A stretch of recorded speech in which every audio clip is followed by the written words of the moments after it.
அப்போம்மா இது ஒரு important problem, எல்லோரும் கவனமாக பார்த்துடுங்க. Find the square root of 6 - 8. அப்போ ஸ்கொயர் ரூட்டுன்னு சொன்னால் என்னது? ஸ்கொயருக்குள்ளே எடுக்கணும். Square of 6 - 8.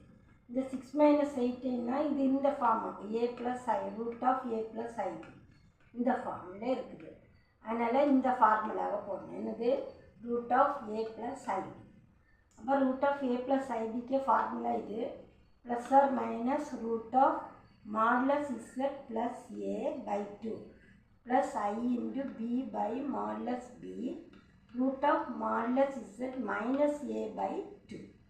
புரிஞ்சுதா? இங்கே வந்து ப்ளஸ் ஏன்னு வரும், இங்கே வந்து மைனஸ் ஏன்னு வரும். அவ்வளோதான் வித்தியாசம்.